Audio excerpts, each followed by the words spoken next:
Hello, you speakers. I'm Katza. I'm George. And I'm Javier. Today we'll explore the versatile phrasal verb back to in depth, taking you to a journey through time and enhancing your English skills. Yeah, and we'll go over some very interesting facts about the past. Okay, back to the future, back to square one, back to black by Amy Whitehouse. Which is it today, Katza? Today's back to school. Okay. So good. stay tuned. Stay tuned because today you're learning all possible uses for the phrasal verb back to.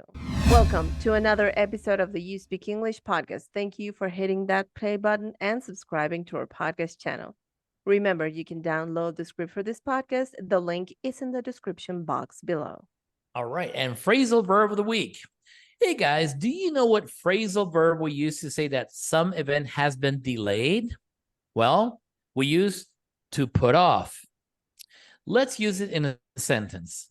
She decided to put off studying until tomorrow. Where have I heard that before? Have you guys heard that one before? Oh, no, not my students. Javier? Not here. English fun facts. Did you know that between the numbers 1 to 999, you will not find the letter A? Not even once.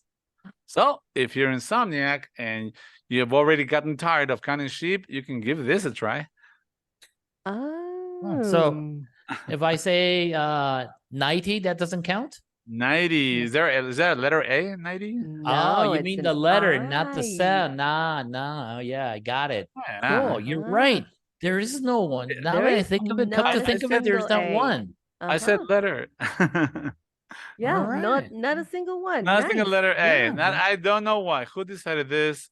I don't know. Yeah. English. Wow, There you go. so fun. Conspiracy theory. All right. Very good. So now to our villain section. Say this, not that at work. Please don't say, why didn't you tell me about this issue? Please say, I'm curious as to why I wasn't informed about this matter. Jesus, you sound scarier. Okay, to the main topic. First things first, let's break down the phrasal verb back to. This versatile phrase has a variety of meanings and uses. For instance, go back to refers to returning to a previous location or state. But that's not all.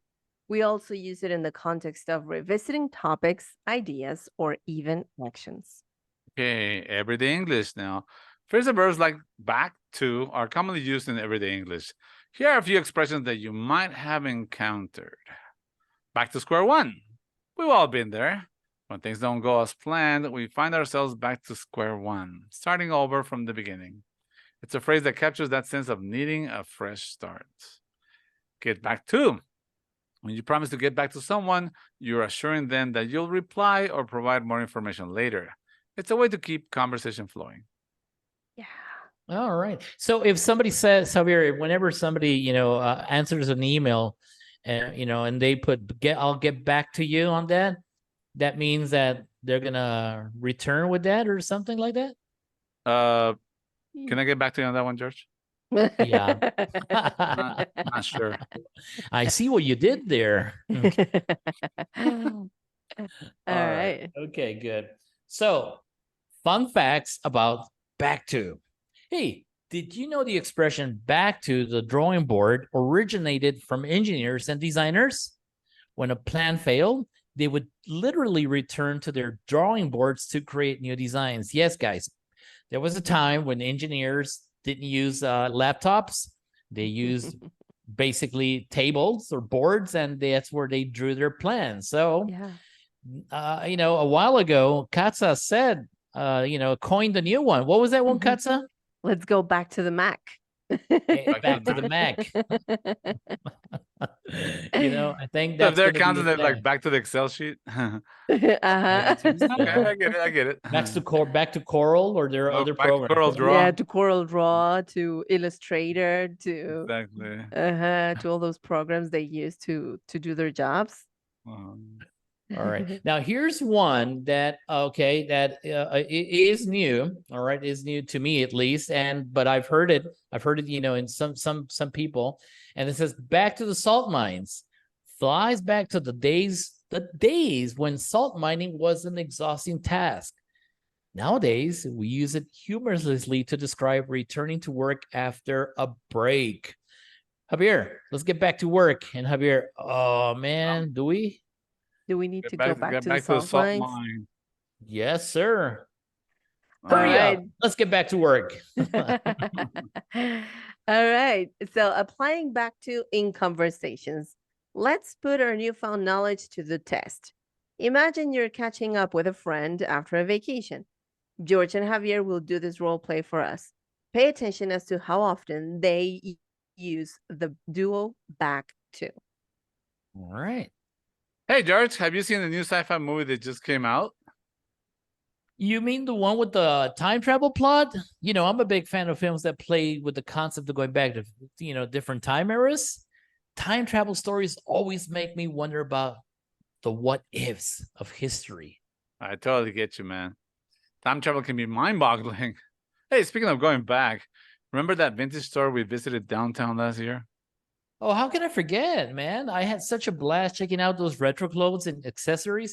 It was like taking a trip back to the fashion of yesteryear. I'm actually planning to go back to the store soon. I heard they got some new arrivals, man. Nice. And remember, we promised to get back to discussing that book club idea. Remember? Yeah, right. I've been meaning to get back to you on that. And I've got a couple of book suggestions I think everyone would enjoy. Let's definitely chat more about it soon. Oh, sorry. I had to get back to the office. The boss. Hey, before you go, I got an idea. Let's go to that vintage store and ask him, hey, what's new? That's a good one. He's gonna give you that stare. Very funny, mister. Okay. Catch you later, George. Okay. So, in conclusion, if you're talking about revisiting old towns, discussing favorite movie genres, or making plans for the future, back to is your linguistic companion. Keep those conversations flowing and your English skills growing. And this brings us to the end of the episode. Let's wrap it up, guys. Hey, what? That's it? Hey, time flew. All right, everybody out there listening to us, get back to work, but not until you finish listening to this. I didn't realize, guys, that we had come to the end of this episode. So catch you next time. That was quick. Remember, practice, practice, practice. No better place than here. No better time than now. Get on the ball. All right. And that's all for today. And a big thank you to everyone who tuned in. If you enjoyed this podcast, please consider subscribing to our channel and sharing it with your friends. We also have a YouTube channel where you can find the video version of this podcast. We would love to hear your thoughts, so feel free to leave a comment on our videos. Additionally, we have a website where you can find articles about practicing and learning English. You can find us on social media under @Uspk English, which is the one with the yellow logo. We're active on all platforms except for X and Threads. And remember, Perfect practice makes perfect. All right. Until next time. Bye-bye.